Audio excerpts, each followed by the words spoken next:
Welcome to Extraterrestrial Reality. You know, for a lot of people out there who love the outdoors, the last thing that they would be thinking about when they're going on a fishing trip or a hunting trip or a hiking trip or whatever outside, or just having a good time outside, camping, the last thing a lot of people are thinking about is the possibility that they might encounter extraterrestrial / non-human intelligent creatures. But it does happen. Sometimes the hunters actually become the hunted in some cases.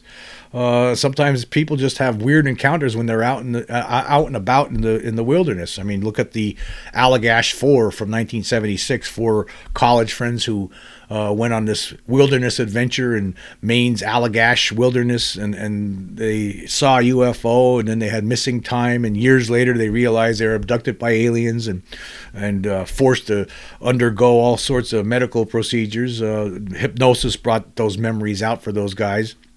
It happens. It just happens to people. And I'll tell you what, when you're out and about like that in the wild, in the wilderness, and these things happen, I mean, you feel extremely vulnerable. I mean, I did back in 1994 when me and my friend were night fishing at this isolated spot on this private closed community. It was a private lake, and we were fishing at this pond off the lake. I've talked about this a number of times before, and we saw a craft up close within 20 feet, only 2.5 stories off the ground. I was scared out of my mind. I thought the thing was going to land. I thought, who knows? I didn't know what was going to happen, but it freaks you out because you just feel so vulnerable at that moment, because you're dealing with obvious beings that are way more advanced than you are, and who knows what they're capable of doing to you. There was a really strange encounter that happened just a few years ago in 2019 in New Mexico, and I'd like to talk about that case first. And here was an article from the Teos News from New Mexico, and the headline reads, "A Teos Close Encounter of the Hunters and Aliens Kind."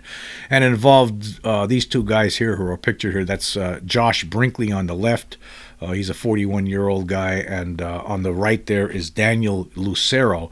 These two guys went out hunting on September 1st, 2019. And they were in the rugged terrain near Cerro de la Ola, which is also called Pot Mountain. It's northwest of a town near Ute Mountain. And they actually, after this event happened, they went and told the newspaper about it. I think Brinkley actually knew someone at the newspaper and thought it was an important thing to tell. And you have to applaud him. You have to applaud these two guys for, reporting what occurred to them, because you have to imagine that if this, for a lot of people, a lot of hunters out there, they probably wouldn't say a word about this. They'd be fear of getting ridiculed. I mean, that's probably for most people how it would be. But you got to really give it to these guys. They had the guts to go public with it, and I think that's great. And here's from the article. It says, "We're a couple of guys that don't believe in much, but we believe now," Brinkley said. They were off hunting for elk, and he said he's been going to Brinkley was going to Pot Mountain hunting for 15 years, and he's never seen anything like he saw that day or over the course of 2 days. He says he saw alien creatures, and then later on, both of them saw what they believed to be a large alien craft. Anyway, here's what happened. Opening morning of bow hunting season was Sunday, September 1st. The two men had gone a couple of days early to scout the area for elk. Lucero, 26, had never been there. They set up along the tree line on different sides of a field and waited. After 3 hours and no elk, Brinkley became restless. It was about 9:30 a.m. And Brinkley says that he takes off walking, creeping around through the woods looking for elk. He reached the top of the mountain where there's a caldera, which is a kind of wide bowl left behind by a collapsed volcano. He went to the edge on the southwest side. As he walked to the edge, he noticed 2 figures on his side of the caldera. He thought at first they were hunters, but they were very tall shapes of these beings standing side by side, staring right at me, he said. He walked toward them across the brushy field. He estimates they were about 35 yards away. As a bow hunter, where measuring distance is critical to hitting a target, he said he's pretty adept at it. He went around the bush and looked again. The figures were gone. And here's a direct quote from Brinkley. He says, "Figured I would talk to them. They were gone, just gone." And then he thought more about this, what he just saw, and he says, and he came to the determination that maybe they weren't humans. With their lower half concealed by bushes in the caldera, he had only seen them from the waist up. The shape that would be like their heads, it looked like they had huge hoods on. It looked like two ribbons coming off either side to a point at the top and bottom like a banana. The right side was black, the left side was white and a little shiny. Torsos were kind of black. I couldn't see many details. It definitely looked like clothes.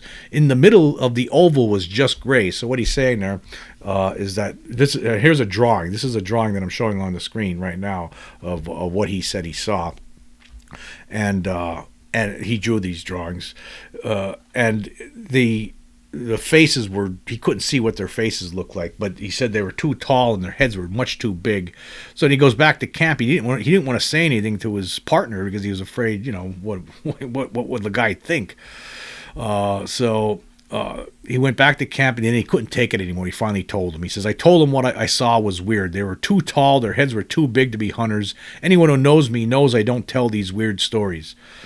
Yeah, I believe him. I am certain that this guy never told any kind of story like this before, but he felt compelled to tell the world about this because he thought it was significant, and I agree that it is significant. A sighting like this is significant. It's more information on how these things are able to perform outside. I mean, how are they able to make themselves invisible like that? I mean, that's something we need to figure out.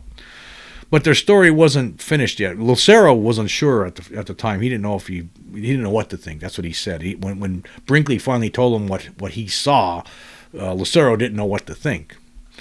But then something else happened the next day. On Labor Day, September 2nd, they headed out again to hunt early in the morning and hiked all around the area. No elk. They got back to their Jeep at about 2:30 p.m. We couldn't figure out why there was no elk, Brinkley said. They decided to drive to the other side of the mountain and see if there were other hunters or four-wheelers scaring off the elk. As they drove, the men saw no signs of any wildlife at all, they said. They drove about 10 minutes, and that's when they saw it. They both work with movie sets. At first, they thought it was a movie-based camp.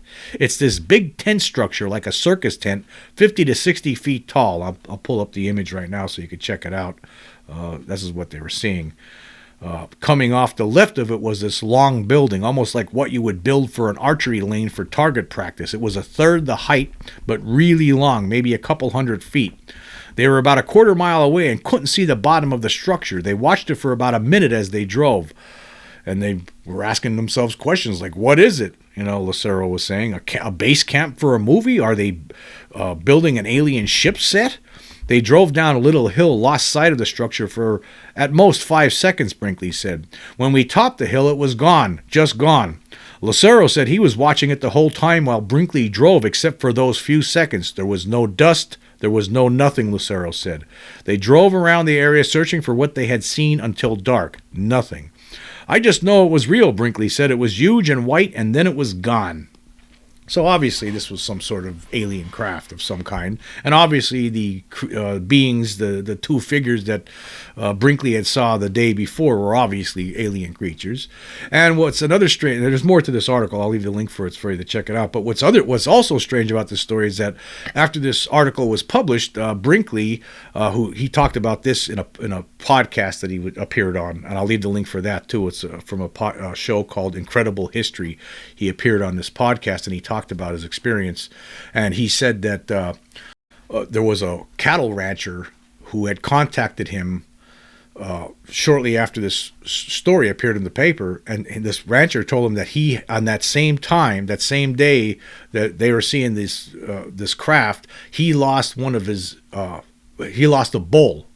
He found it in that area, and it was completely drained of blood. It was completely mutilated, just like aliens like to do. Apparently, they like to mutilate cattle, and that was found in that area where those two guys had their experience. So I would think for sure we're dealing with some sort of a non-human intelligence, and that's what these guys encountered. Luckily for them, nothing more than that happened. They just had the sightings. But you have to ask yourself that it's interesting that he sees these two figures standing there, and then he goes to try to talk to them, and he gets up to where they were standing, and they're gone. And this is like a wide open area. You could see all around you, right? There was nowhere for them to go, right? So obviously something very strange. Now, you hear these kind of stories. There's been stories like this, multiple stories like this over the decades. In fact, this was something that Jacques Vallée talked about in his Passport to Mangonia.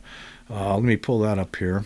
There was a case from 1896, and this involved, believe it or not, Aleister Crowley, the occultist from England, who reported that he was he was in Switzerland, in the Swiss Alps. He was walking in the mountains. He was with his cousin when he suddenly saw two little men. He made a gesture to them, but they did not seem to pay attention, and they disappeared among the rocks. And this appeared in a book by Aleister Crowley called Magic Without Tears. And according to that book, it says this. He was there with his cousin. He was taking a walk up the mountains with his cousin. And he says, and then, to my amazement, I saw of the slopes below me two little fellows hopping playfully about on the scree. The scree would be the loose stones that are on the slope of the mountain. And so he sees these two guys playing around, and he thought that they looked like gnomes out of the German folk tales. That's what he thought they saw, like the things that you would see on emblazoned or carved on the German beer mugs. That's what it looked like to him.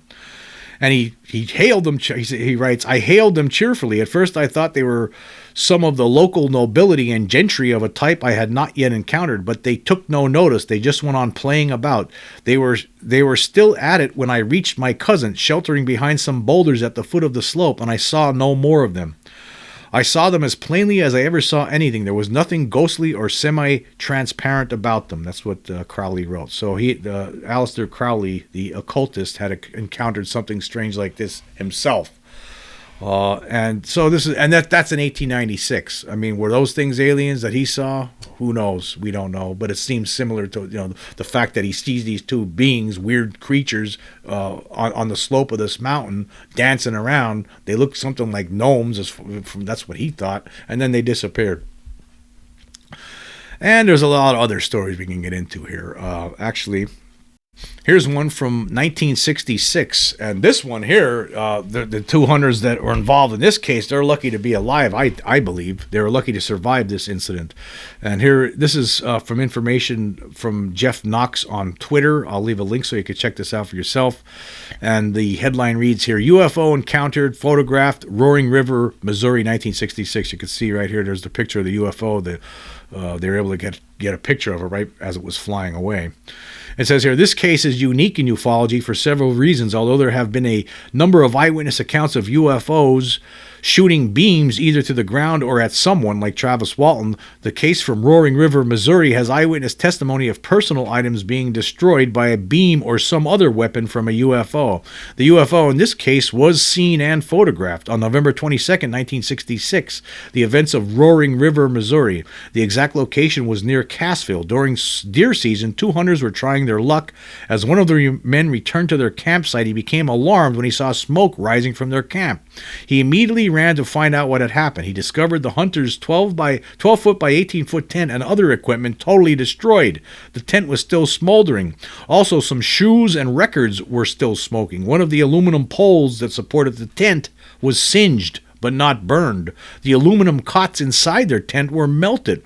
Oddly, the hunter's tent was set up under two trees, and being wintertime, the leaves of the tree were dried. The leaves showed no damage at all, indicating that the destructive force was a narrow beam. About 15 feet away was a dead tree with the top still burning. The witness then heard a low humming sound, and looking for the source, he saw an unusual object rising from the valley just beyond the burning tree. He was able to photograph the object for a few seconds after it left the ground and managed a second photo a few seconds later. The entire sighting was no more than 20 seconds. And this case, I just want to stop there. This case was investigated by Ted Phillips, and he found it plausible. He saw the damage, and there was no other explanation for it other than what these two hunters said happened. And plus, they had the visual proof in the photographs that they took. Anyway, it says the humming sound coming from the UFO intensified as it picked up speed. His last look at the object put it about 40 degrees above the horizon. It was gaining speed as it left. The UFO was of aluminum color, reflecting the sunlight. Also, the witness saw what to him appeared to be a band around the center of the object. The UFO flew effortlessly as it moved into the skies. The witness walked the distance from his location to the area of the object, measuring approximately 300 feet. The object's diameter was estimated at 25 feet, being about 8 feet thick. And then the article concludes saying there can be little doubt that the damage at the campsite was done by the UFO photographed by the hunter. And I would have to agree with that. I believe that there was no other explanation. That's the most reasonable explanation. Well, it was exactly what they saw, what they witnessed, and what they photographed. That's what destroyed the campsite. So those hunters there got more than what they bargained for. And who knows? They're lucky they weren't inside the tent, or they might have been completely obliterated along with their belongings. So that was lucky for them. Okay, and then of course, I think about that. Some of the documentaries that David Paulides has produced over the last 10 years. His most recent one, Missing 411, the UFO connection. Like what a lot of people think, and I think that he suspects it too, is that some people who go out into the woods, go hunting. A lot of cases he was talking about, there were outdoorsmen who disappeared under very mysterious circumstances and were never seen again. And the belief is that they were taken by aliens, and I think that's very possible. I mean, in fact, if you think about the one case from 1974 involving Carl Higdon, that to me, right, I think that case right there, I mean, that he was actually taken off the planet, taken to some other world, and then brought back again because they found that he was going to be unable to help them. Here, I'm going to pull up that article here. Here's from Cowboy State Daily. Kidnapped by spacemen. Everett Carl Higdon Jr., a foreman on an oil rig in Rollins, took off from work one day to go elk hunting in Medicine Bow National Forest. And this was in Wyoming, by the way. And Medicine, that's where Medicine Bow National Forest is. On October 25th, 1974, he too would have an unexplainable encounter.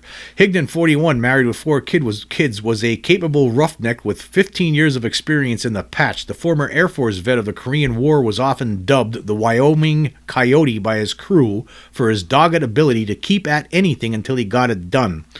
That fateful day, he borrowed a company truck and headed 40 miles south for McCarty Canyon.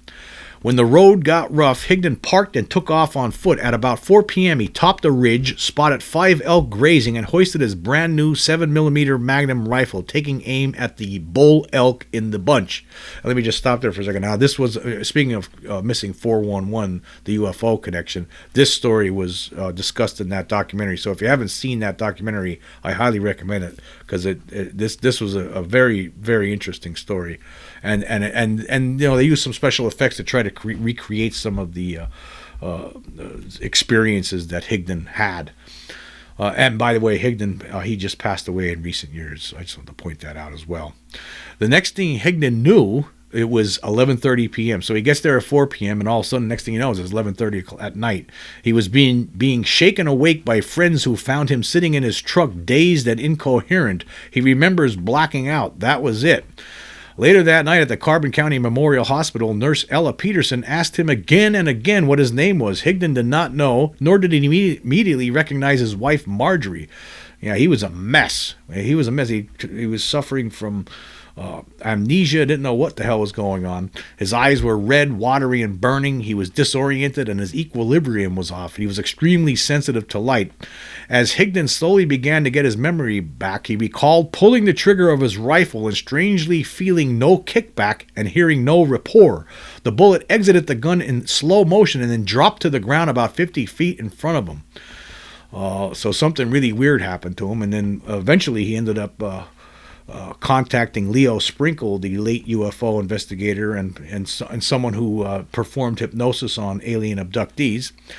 And this is what happened. Through several sessions of hypnosis, the oil field worker recounted a tale that never changed in 5 decades. Higdon said he was knocked to the ground somehow. Standing over him was a humanoid figure, about 6 feet tall, weighing 180 pounds. The male-looking alien had yellowish skin, no ears, with eyes small and deep-set. His mouth was thin and lipless, with an open slit from which 3 large, blocky teeth were visible. I have the image drawing of this creature on the screen right now.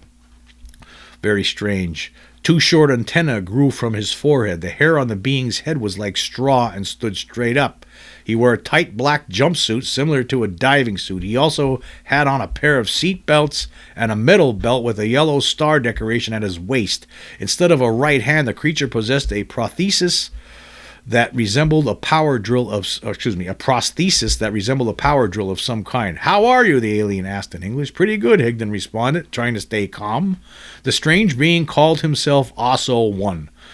And then Osso-1 handed him 4 pills in a small packet for nourishment, and Higdon took one of them out and ate it.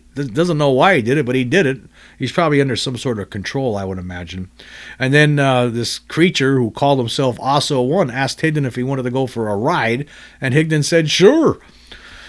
And it was a cube ship. It was a small cube ship. He didn't know how he was going to be able to fit into it. It says the cube ship was windowless, doorless, and too small for even Higdon to fit into. But somehow he was transported inside along with Osso-1, 2 other alien creatures, and the 5 elk that had been outside. So somehow everybody were able to fit. Everyone was able to fit inside this small little cube somehow.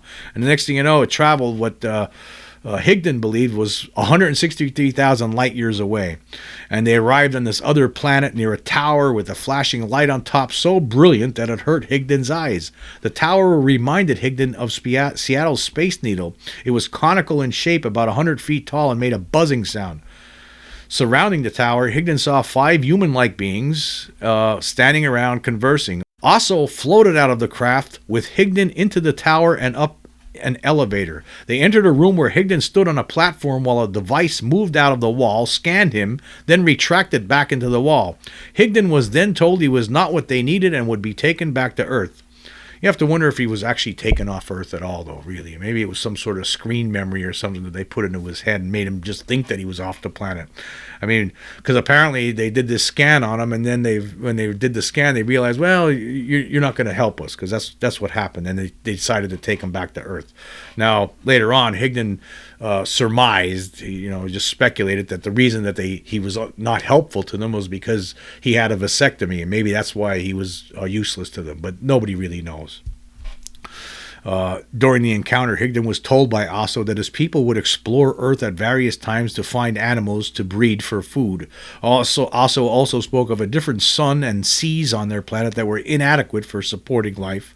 After the examination, Osso and Higdon re-entered the cubicle and returned to Earth. Osso pointed his drill hand at Higdon's pocket and floated the package of remaining pills to himself. He also returned Higdon's rifle. And that was it. And the next thing you know, Higdon wakes up in his truck, doesn't even know where he is, who he is, how he got there, what's going on. Didn't know anything at all when he got brought to the hospital. Wasn't even sure who his wife was.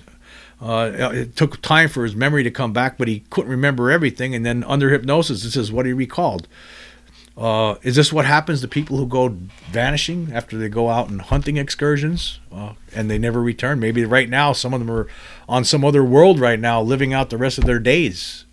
People who a lot of people believe are really dead. Maybe they're not. Maybe they're someplace else, unfortunately. Or maybe fortunately. Maybe it's a good time. Who knows? I don't know. But it's possible. I mean, they're here, right? There's no question about it. We know that they're here. We've seen the proof. I mean, all these stories aren't BS. These I think all these stories we're talking about today really happened. I mean, some of them have evidence to go along with them. But you think about it, getting back to that Missing 411 documentary, the UFO connection.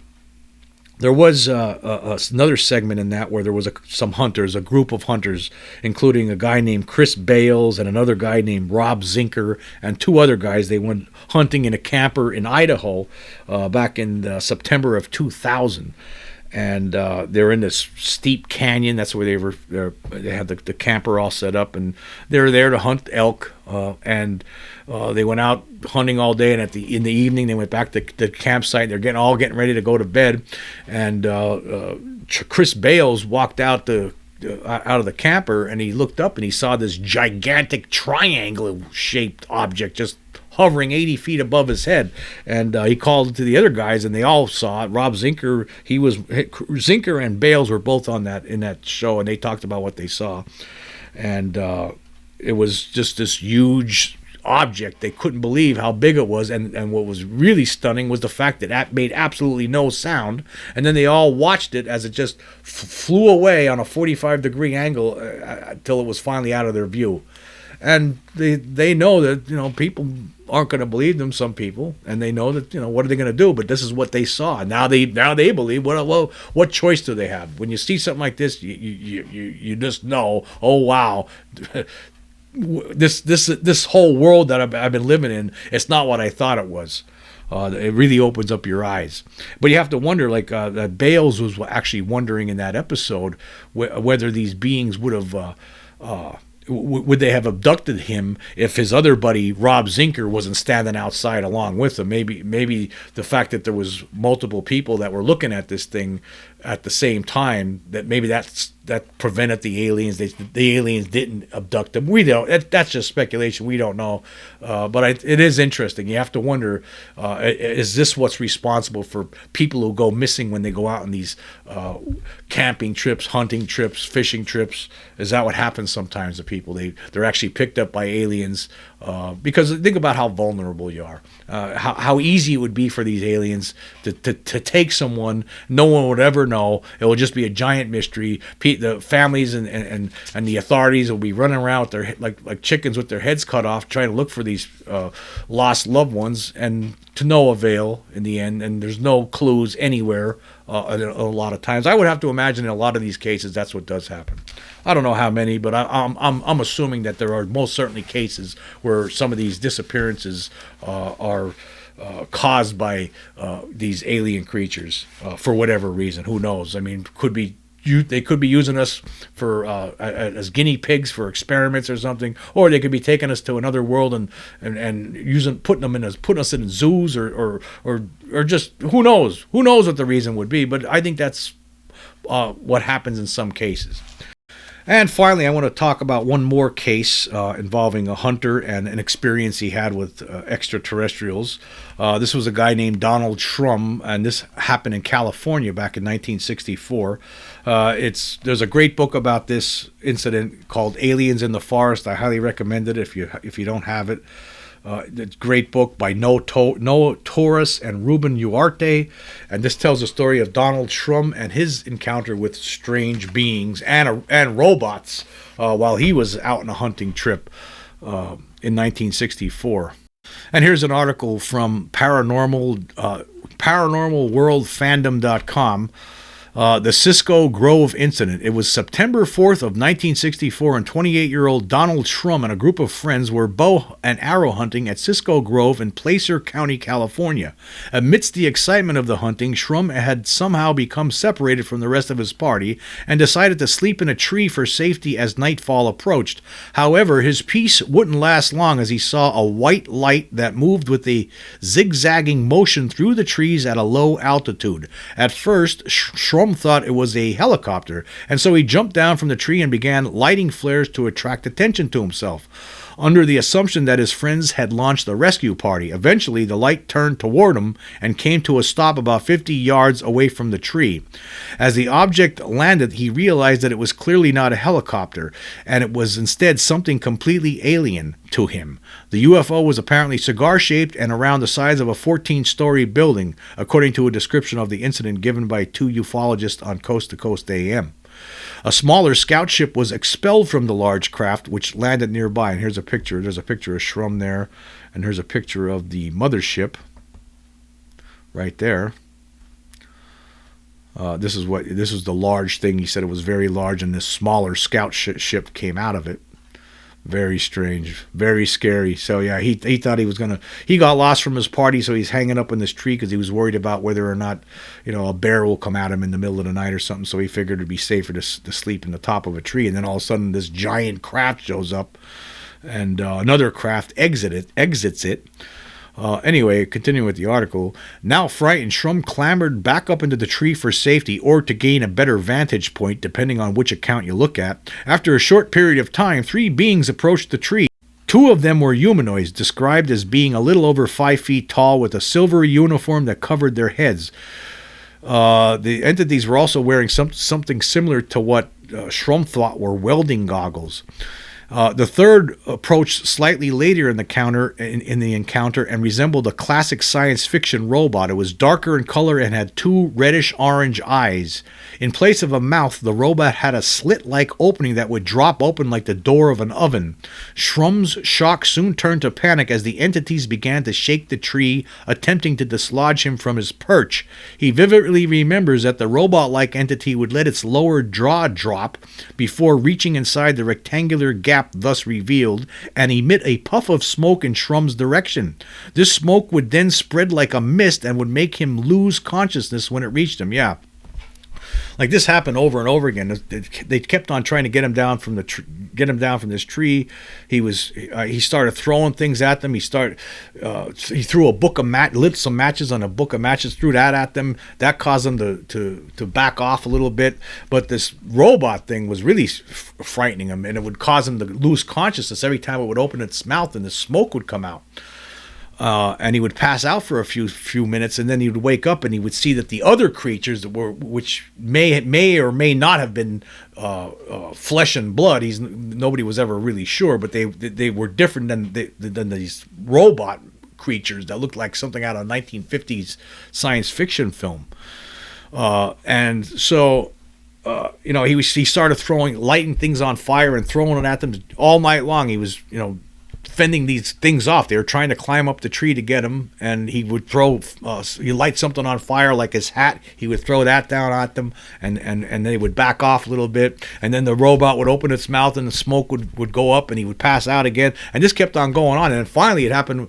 The last time it happened, he passed out. He climbed to the highest point of the tree that he could. He had himself latched onto the tree with a belt, and he got knocked out again by this smoke from this robot. And this time when he woke up, everything was gone. It was just right before daybreak. He woke up, the craft and the beings were all gone. Everything was gone.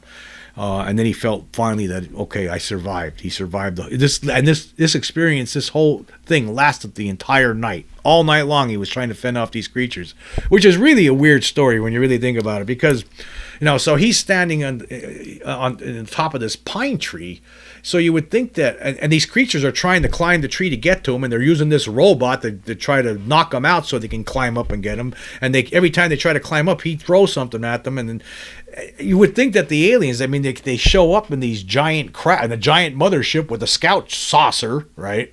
You would think that they would be able to use some other kind of technology to get at him, but they never did. They never tried. Apparently what they were there for was to take samples, because they were taking shrubbery and plant life. It seemed like that's what they were initially interested in, until they noticed that he was up in the tree looking down at them. Very strange story, very strange. But I highly recommend this book because there's a lot more to it than what I'm saying here, and I'm sure I'm missing some points. But anyway, I'll go through the rest of this article. It's some of this article I don't think was. I think they made a couple of mistakes in it. Some of the stuff in the article doesn't jibe with the way it's described in the book, but still it's close enough. It says here, when Shrum came back to consciousness again, the beings were still trying to get him out of the tree, and he felt nauseous. He attempted to scare the entities away by throwing bits of lighted clothing and matches at them, which momentarily caused them to back away before continuing their assault. Somehow he also observed that audio signals from the UFO seemed to be influencing the behavior of the occupants. Finally, in a finale to the first confrontation that is worthy of an action movie, Shrum managed to load and shoot an arrow at the invaders and hit the robot. This impact caused a spark to fly off the creature, indicating that it was indeed metallic. He shot 2 more arrows at the beings, each time causing them to scatter and back away from the tree. However, not even this daring retaliation would give the aliens cause to retreat, as they were soon joined by a second robot, which once again used white vapor coming from its mouth to render Shrum unconscious. When Shrum woke again, the 2 non-robot humanoids were climbing the tree. He managed to dislodge them by shaking the tree and throwing various objects at them. These bizarre attacks continued on and off for most of the night. As dawn approached, yet more humanoids arrived on the scene, and a large volume of the strange smoke made Shrum black out once more. When Shrum next woke, the aliens were finally gone, but he was only hanging from the tree by his belt. He was soon rescued and reunited with the hunters.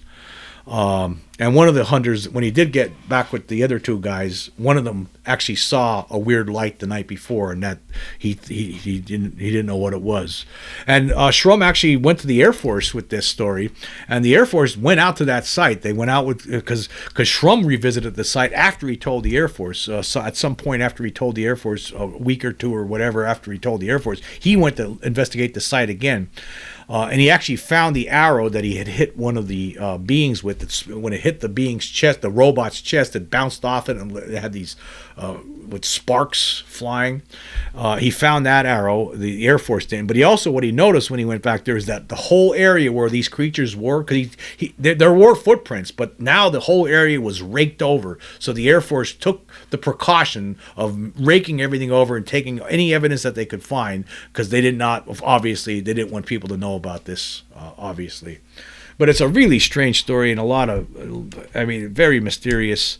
I wonder about the aliens, though. Like, didn't they have some other technology that they could have used to try to get to the top of the tree where Shrum was hiding? Like, why didn't they do that? I don't know. Who knows? And that's the one part of the story that doesn't make much sense to me. But I believe the story. I believe that this really happened. Shrum, this haunted Shrum for years. I mean, he would have nightmares about it all the time. It's an incredible event. In fact, he didn't want to go public with it at first either. Of course, that was years later when the story came out. But I think it's another example of you don't know what you might be walking into when you go out on a hunt, and you might actually become the hunted in the end. And in the case with Donald Shrum, of course, who knows what would have happened if they would have got him. I mean, what would they have done with him? Would they just brought him in the ship and did some examination and then let him loose again, or would they take him off the planet, or who knows?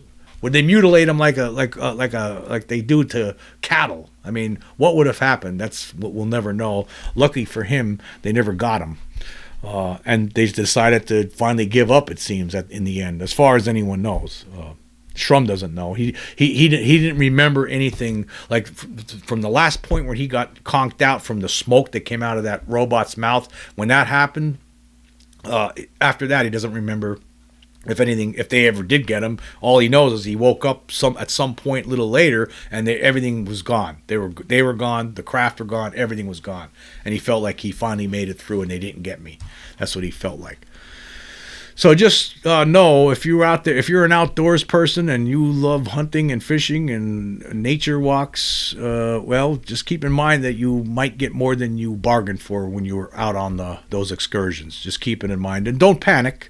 You might be okay, and then again, maybe you won't be, but who knows? Just keep it in mind. It's something that could happen. Could happen to anybody.